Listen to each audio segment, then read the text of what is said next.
जनता की मीडिया जनज्वार के बिहार बुलेटिन में एक बार फिर से आप सभी का स्वागत है।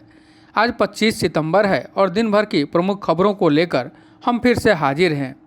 बिहार के लिए आज एक बड़ी खबर सामने आई है और बिहार विधानसभा चुनावों के तारीखों का ऐलान कर दिया गया है।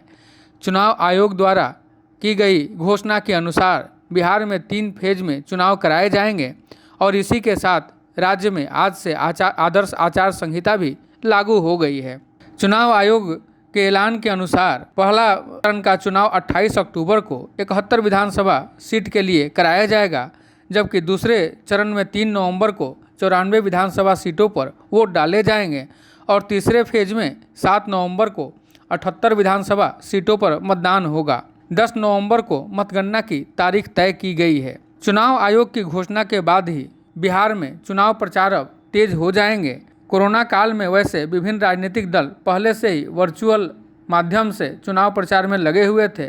अब इस ऐलान के बाद से चुनाव प्रचारों में और तेजी आएगी। चुनाव की तारीखों के ऐलान के साथ ही बिहार विधानसभा चुनाव का काउंटडाउन भी अब शुरू हो गया है। पिछला विधानसभा चुनाव की अपेक्षा यह विधानसभा चुनाव कम चरणों में कराया जा रहा है। कोरोना काल में देश में यह पहला बड़ा चुनाव होगा। बात अगर 2015 के पिछले बिहार विधानसभा चुनावों की करें तो उस चुनाव में एनडीए को 59 सीटें मिली थी। उस वक्त एनडीए में जदयू शामिल नहीं था और बीजेपी, लोजपा, राष्ट्रीय लोक समता पार्टी और हिंदुस्तानी अवाम मोर्चा एनडीए के पार्ट हुआ करते थे। उस चुनाव में बीजेपी को 54 सीटें हासिल हुई थी, जबकि एलजेपी को 2 सीटें, राष्ट्रीय लोक समता पार्टी को 2 सीटें और हिंदुस्तानी अवाम मोर्चा को 1 सीट मिली थी। वहीं महागठबंधन में उस दौर में कांग्रेस, राजद और जदयू तीनों दल शामिल हुआ करते थे और 2015 के चुनाव में आरजेडी को 80 सीटें मिली थी, जबकि जदयू को 70 और कांग्रेस को 26 सीटें मिली थी। 2015 में यही तीनों दल महागठबंधन का हिस्सा हुआ करते थे। हालांकि महागठबंधन की वह सरकार ज़्यादा दिनों तक नहीं चल पाई थी और 2017 में जदयू महागठबंधन से अलग हो गई थी और बीजेपी के साथ मिलकर जदयू ने अलग से सरकार बना लिया था। बिहार विधानसभा चुनाव के तारीखों का ऐलान होने के बाद लगातार नेताओं की प्रतिक्रिया भी सामने आ रही है।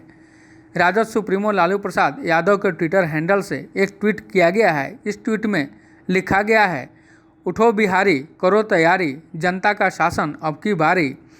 बिहार में बदलाव होगा, अफसर राज खत्म होगा, अब जनता का राज होगा। वहीं कांग्रेस ने कोरोना काल में चुनाव कराए जाने को लेकर एक बार फिर से सवाल उठाया है। कांग्रेस के प्रवक्ता राजेश राठौर ने कोरोना काल में चुनाव को लेकर कहा है कि जब 70 देशों में चुनाव टाला जा सकता है तो बिहार में आखिर चुनाव क्यों कराया जा रहा है। बिहार में चुनाव के तारीखों की घोषणा के बाद नेता प्रतिपक्ष तेजस्वी यादव ने राज्य सरकार पर सीधा निशाना साधा है। उन्होंने शुक्रवार को कहा है कि जनता जनादेश के अपमान का बदला लेगी। नीतीश कुमार के चेहरे पर लगा अपराध और भ्रष्टाचार का दाग भाजपा के सर्फ से नहीं छूटने वाला है।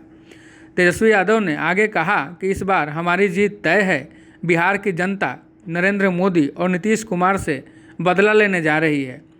उन्होंने कहा कि यही मोदी जी हैं जिन्होंने नीतीश कुमार के डीएनए पर सवाल उठाया था। नीतीश कुमार ने उस समय डर और लालच के चक्कर में जनादेश का अपमान कर दिया। उन्हें सिर्फ कुर्सी से प्यार था। उनकी विश्वसनीयता पूरी तरह से जनता में खत्म हो गई है। बिहार की जनता उनके असली चेहरे को पहचान चुकी है। उन्होंने यह भी कहा कि बीजेपी की बैसाखी के सहारे सत्ता की भूख मिटाना चाहते हैं, लेकिन यह इस बार पूरा नहीं होगा। तेजस्वी यादव ने कहा कि आज यह नौबत आ गई है कि जिसकी थाली पहले खींच ली थी, जिसे अपमानित किया था, एक साथ हाथ उठाने पर भी आपत्ति जताई थी, आज उनके चेहरे पर ही चुनाव जीतने की तैयारी की जा रही है। बिहार की जनता जानती है कि ऐसा कोई सगा नहीं जिसे उन्होंने ठगा नहीं। उन्होंने कहा कि बीजेपी की बैसाखी के सहारे सत्ता की भूख पूरी नहीं होने वाली है। हम लोग पूरी तरह से चुनाव के लिए तैयार हैं। इस बार भले ही हम सभी लोगों को कुछ न कुछ त्याग करना पड़ेगा, लेकिन त्याग करते हुए भी बिहार में एनडीए का सफाया कर देंगे। इस बार राजद अपनी सरकार बनाएगी। चुनाव आयोग के चुनाव कराए जाने के फैसले पर अपनी प्रतिक्रिया व्यक्त करते हुए तेजस्वी यादव ने कहा कि कोरोना के संक्रमण के खतरे के बीच यह चुनाव हो रहा है, लेकिन मुझे जो राय देना था वो मैंने दे दिया था। चुनाव आयोग का फैसला मान्य है। आयोग जिस तरह से चुनाव कराना चाहे हम लोग पूरी तरह तैयार हैं। उन्होंने कहा कि चुनाव में असल मुद्दों से लोगों को भटकाने की बहुत साजिश की जाएगी, लेकिन बिहार की जनता और हमारे लोग इनको फिर वापस उन्हीं मुद्दों की ओर ले जाएंगे। हम लोग किसान, मजदूर, बेरोजगार और पलायन की बात करेंगे, जबकि नीतीश कुमार के पास कुछ भी नया नहीं है। महागठबंधन की उन्हीं योजनाओं को चला रहे हैं। उन्होंने कहा कि मैं भाजपा के लोगों से पूछना चाहता हूं कि पहले वे जिन योजनाओं पर आपत्ति करते थे, क्या उन्हीं योजनाओं के भरोसे चुनाव लड़ेंगे। उन्होंने यह भी कहा कि हर 4 घंटे में यहाँ अपराध होता है, हर 5 घंटे में एक हत्या होती है। आप NCRB का डाटा देख सकते हैं।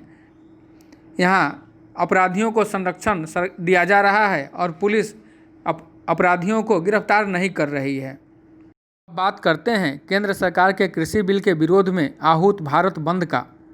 बिहार के विपक्षी दलों ने भी इस भारत बंद को अपना समर्थन दिया था और यहाँ के किसान संगठनों ने भी इस भारत बंद का आह्वान किया था। इसे लेकर आज सुबह से ही कई स्थानों पर जाम की स्थिति बनी रही और भारत बंद के समर्थक किसान संगठन और राजनीतिक कार्यकर्ता और नेता सड़कों पर उतर पड़े। कई जिला मुख्यालयों में भी प्रदर्शन किया गया और सड़कों को जाम किया गया। इसे लेकर पटना में राजद द्वारा आज एक ट्रैक्टर रैली निकाली गई। इस रैली में बड़ी संख्या में ट्रैक्टरों की मौजूदगी थी। नेता प्रतिपक्ष तेजस्वी यादव खुद एक ट्रैक्टर चलाते नजर आए और तेज प्रताप यादव उस ट्रैक्टर के हुड पर बैठे नजर आए। यह रैली काफ़ी देर तक पटना की सड़कों पर नजर आई और मुख्य इलाकों से गुजरती रही। इस दौरान बड़ी संख्या में राजद कार्यकर्ता और समर्थक भी सड़कों पर नजर आए। उधर कृषि बिल के विरोध में विपक्षी दलों के इस प्रदर्शन पर भाजपा और जदयू के नेताओं ने हमला बोला है। जदयू ने जहां राजद के नेता कार्यकर्ताओं के पलायन से बौखलाया हुआ प्रदर्शन बताया, तो वहीं बीजेपी ने तेजस्वी यादव को स्वामीनाथन कमेटी की रिपोर्ट पढ़ने की नसीहत दे डाली है। जदयू के प्रवक्ता राजीव रंजन ने कहा है कि चुनाव को लेकर तेजस्वी यादव और राजद मुद्दा ढूंढने में लगे हुए हैं और उन्हें कोई मुद्दा मिल नहीं रहा है। उन्होंने कहा कि महागठबंधन पहले ही बिहार में कोमा में जा चुका है। घटक दल के नेताओं और कार्यकर्ताओं के पलायन से पार्टी बौखलाई हुई है। इसी के कारण ये लोग प्रदर्शन कर रहे हैं। राजद और महागठबंधन जनता को भ्रमित करने में लगी हुई है, लेकिन बिहार की जनता समझदार है। लोकसभा चुनाव की तरह ही बिहार चुनाव में भी राजद और उसके साथियों को मुंह की खानी पड़ेगी। वहीं बीजेपी के प्रवक्ता निखिल आनंद ने भी कहा कि विपक्ष पूरी तरह मुद्दा विहीन हो चुका है। तेजस्वी यादव के चुनावी मुद्दा तलाश नहीं कर पा रहे हैं। यह उनकी पहली बार ऐसा हुआ है कि उन्हें कोई मुद्दा नहीं मिल रहा है। कोरोना और बाढ़ को मुद्दा बनाया, लेकिन सरकार के कामों के आगे इनकी कोशिशें पूरी तरह फेल हो गई हैं। अब कृषि बिल के विरोध में रैली करने के लिए निकले हैं और जनता को बरगलाने की कोशिश कर रहे हैं। जनता प्रधानमंत्री नरेंद्र मोदी के साथ है। उन्होंने कहा कि उन्हें स्वामीनाथन कमेटी की सिफारिशों को पढ़ना चाहिए और उसके बाद अपनी राय बनानी चाहिए।